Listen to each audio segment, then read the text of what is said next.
Assalamualaikum warahmatullahi wabarakatuh. Waalaikumsalam warahmatullahi wabarakatuh. Bismillahirrahmanirrahim. Alhamdulillahi rabbil alamin. Wal aqibatu lil muttaqin wala udwana illa 'alal zalimin. Wassalatu wassalamu ala ashrafil anbiya'i wal mursalin, imamil muttaqin, sayyidil ghurril muhajjalin, wa ala alihi wa ashabihil mujahidin at-tahirin, amma ba'du. Saudara-saudara kaum muslimin yang berbahagia, jadi tingkat yang ketiga kebersihan yang diajarkan, kebersihan hati. Biar badan kita bersih dari hadas kecil, hadas besar, tapi kalau hati kita kotor, tidak senang lihat orang lain dapat nikmat, tidak senang lihat orang lain lebih maju, ngeres, korengan hatinya. Saudara-saudara kaum muslimin yang berbahagia, takabur, merasa diri paling besar, ujub, ria, semua yang dikerjakan selalu pengen didengar orang, dilihat orang, tuh show only, apa saja sudah supaya dipuji orang, dilihat orang, didengar orang, hilang keikhlasannya. Saudara-saudara kaum muslimin yang berbahagia, sih anggota badannya tapi kotor hatinya. Ini kontras. Sebaliknya hatinya bersih tapi badannya hadas besar nggak kenal, hadas kecil apalagi. Wah ya, bagaimana bisa berhubungan dengan Allah? Sebab kita ini percaya kepada Allah kemudian berhubungan dengannya. Cara berhubungan dengan Allah bagaimana? Sudah diatur oleh Allah sendiri lewat prosedur yang namanya sholat. Nggak bisa kita bikin aturan sendiri. Saudara-saudara kaum muslimin yang berbahagia, mau dekat dengan presiden, ikuti aturan yang diatur oleh protokolnya Bapak Presiden. Ingin dekat dengan Allah, mau ya pakai prosedur yang ditetapkan oleh Allah sendiri lewat Quran, lewat contoh dari Rasul, melalui sholat, melalui puasa, melalui zakat, melalui berbagai ibadah yang standar contohnya adalah Rasul. Saudara-saudara kaum muslimin yang berbahagia, jadi kalau hati sudah baik lalu sembahyang boleh berhenti, mestinya Nabi Muhammad yang paling dulu berhenti sembahyang. Iya kan? Sebab beliau hatinya paling baik, nyatanya nggak pernah berhenti. Kalau hati sudah baik lalu hukum halal haram tidak berlaku, beliau tidak perlu menggunakan hukum halal haram. Itu standar kita. Jadi saudara jangan terkecoh, di zaman sekarang ini ada orang yang namanya talfik, mengambil yang enteng-enteng aja. Saudara-saudara kaum muslimin yang berbahagia, tegakkan benang basah, percaya sama Tuhan juga cukup dah. Saudara hadirin yang saya hormati, kepercayaan itu memang modal dasar, tapi setelah percaya mau apa? Tentu ada tindak lanjutnya, dan Allah sudah memberikan bimbingan. Aku tidak ciptakan kau manusia kecuali untuk menyembah kepadaku. Cara nyembahnya bagaimana? Tuh lihat bagaimana Nabi Muhammad nyembah aku. Pakai takbiratul ihram kan, pakai diri, pakai ruku, pakai sujud, pakai tahiyat, pakai duduk di antara dua sujud. Begitu cara menyembah. Gak bisa kita bikin model-model, nyembah Allah kan yang penting hubungan ke Tuhan, duduk aja dah melongok madep ngulon 2 jam. Itu sih bukan nyembah, itu kesurupan namanya. Saudara-saudara kaum muslimin yang berbahagia, tata cara kita melaksanakan ibadah itu sudah diatur sedemikian rupa. Berangkat dari yang bersih menuju kepada yang maha bersih dengan cara yang bersih. Alangkah indahnya agama kita ini. Tidak hanya kebersihan zahir, tapi juga kebersihan batin. Orang cuma bilang kebersihan pangkal kesehatan. Islam tidak cuma itu, kebersihan bagian daripada iman. Apa yang lebih mahal daripada iman? Sudah taruhannya iman itu. Jadi tandanya orang beriman, ya bersih. Saudara-saudara kaum muslimin yang berbahagia, kita kan cuma baru slogan saja gede-gede di depan masjid, tulisan besar-besar, an-nazafatu minal iman, kebersihan sebagian daripada iman. Tapi kadang kita masuk ke dalamnya bukan main.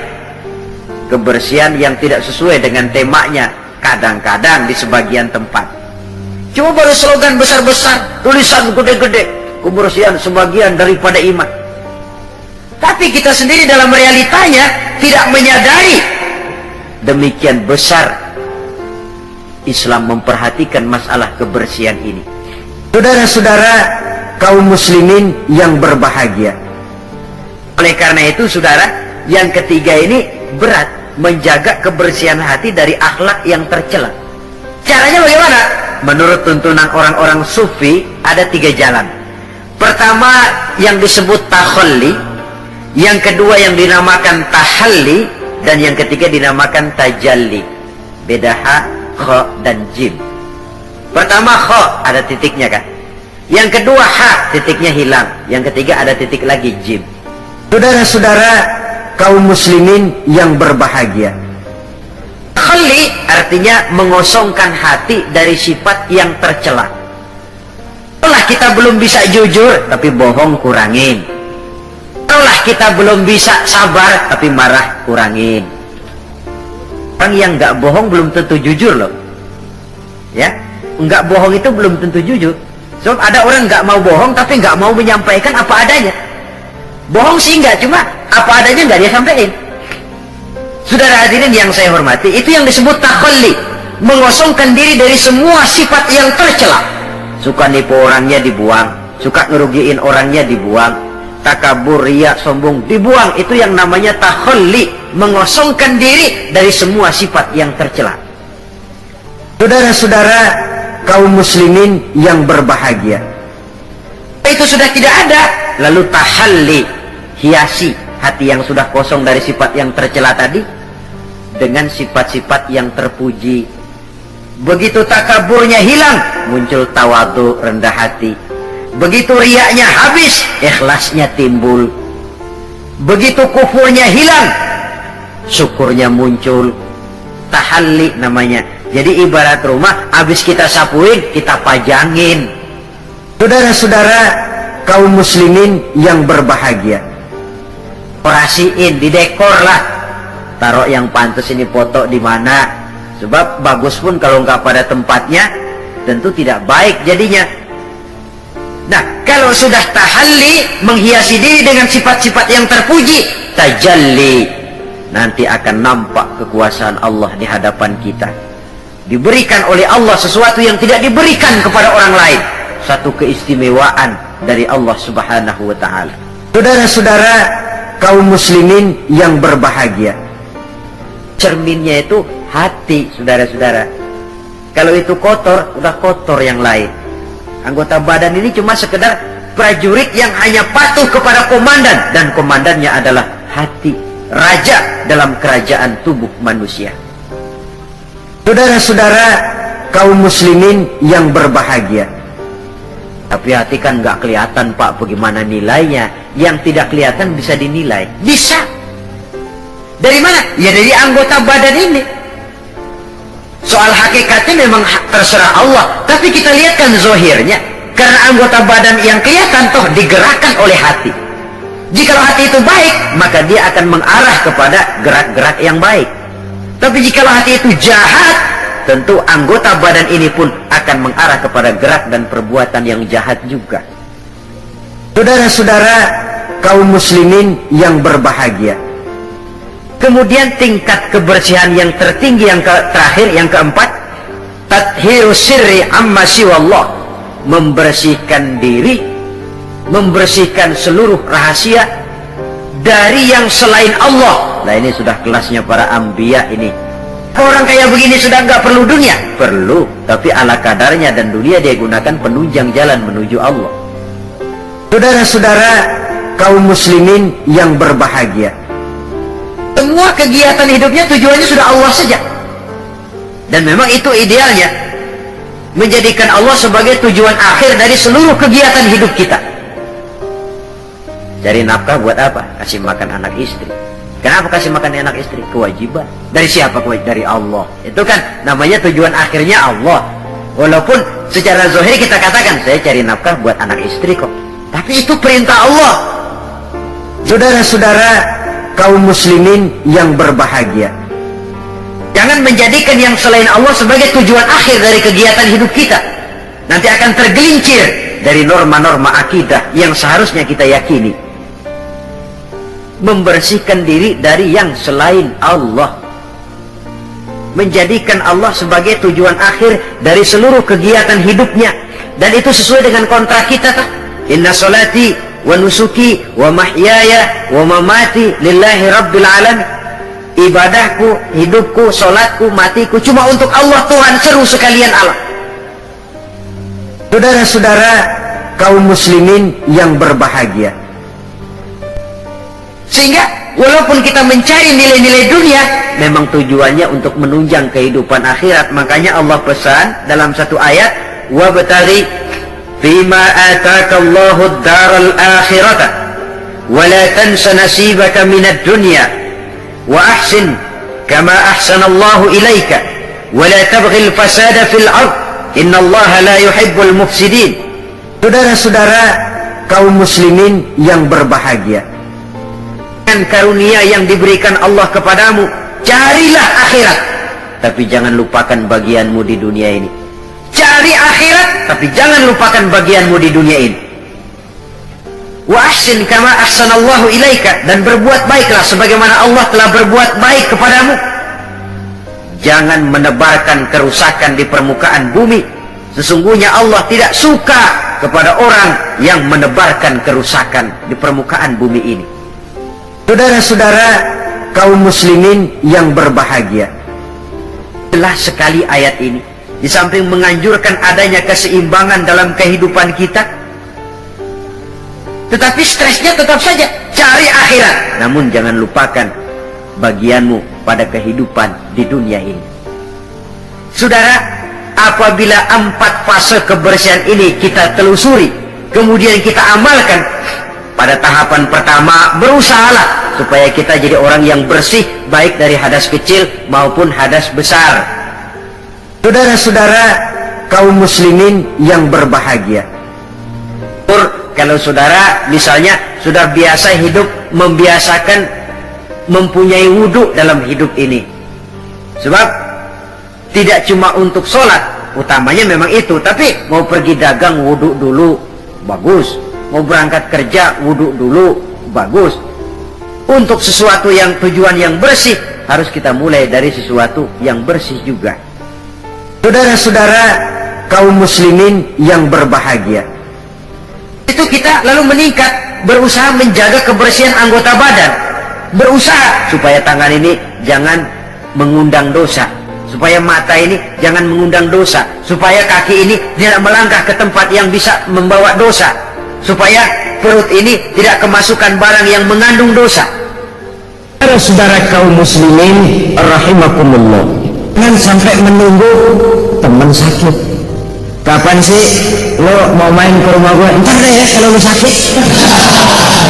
Ya tentu tidak mungkin seperti ini, saudara-saudara. Saudara kaum muslimin rahimakumullah, kita adalah makhluk sosial, makhluk yang hidup bermasyarakat. Setiap kita perlu kepada yang lain, bahkan hidup akan terasa nikmat karena banyaknya orang lain di sekeliling kita.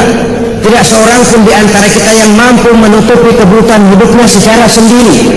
Jadi oleh karenanya, teman dengan teman itu harus saling memerlukan. Saudara kaum muslimin rahimakumullah, mudah memang mencari teman di meja makan, kata nyanyian. Mudah memang mencari teman yang bisa diajak tertawa. Mudah memang mencari teman yang bisa diajak senyum. Sampai penyair Arab Sauki mengatakan, in zada mali kullun nasi fulani wa in qalla mali fala khillun yusahibuni. Kalau duit saya lagi banyak, siapa aja mau nemenin saya. Kalau kita lagi basah, siapa aja datang.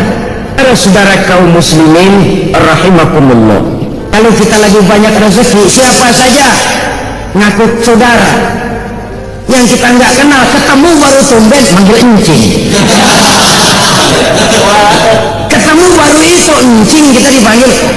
Giliran kita lagi basah, tapi lagi kering, paceklik, bangkrut, bangpak, lalal, ogah nemplok. Lalal sekarang hati juga orang berduit. Saudara kaum muslimin rahimakumullah, wa iza maridha fa'udhu, apabila sakit tengokin, lebih-lebih kalau dia kondisinya miskin. Jangan kalau yang sakit kaya rame-rame, kalau perlu charter bis tengokin ke rumah saya. Kenapa? Yang sakit bos. Tapi giliran yang sakit kere, yang nengokin atu. Kalau nggak pakai baju yang nyetuk, terbalik saudara-saudara. Ya bos perlu ditengokin, tapi yang posisinya lebih susah dari kita, lebih perlu kita tengokin. Saudara kaum muslimin rahimakumullah, ingatnya kita sudah merupakan obat bagi dia. Yang keenam, yang terakhir, hak seorang muslim, wa iza mata fattabi'hu, apabila dia mati iringi jenazahnya. Kata Nabi, apabila kita datang nengokin orang meninggal, takziah, kemudian ikut membayangin, kemudian ikut ngantar ke kubur, maka dia akan mendapat pahala yang berat timbangannya 2 kali Jabal Uhud. Jabal Uhud satu bukit besar di Saudi sana, timbangannya 2 kali Jabal Uhud. Saudara kaum muslimin rahimakumullah, kerja takziah, ikut membayangin, mengantar jenazah ke kubur, sampai selesai upacara penguburannya diberikan pahala dengan timbangan seberat 2 kali Jabal Uhud.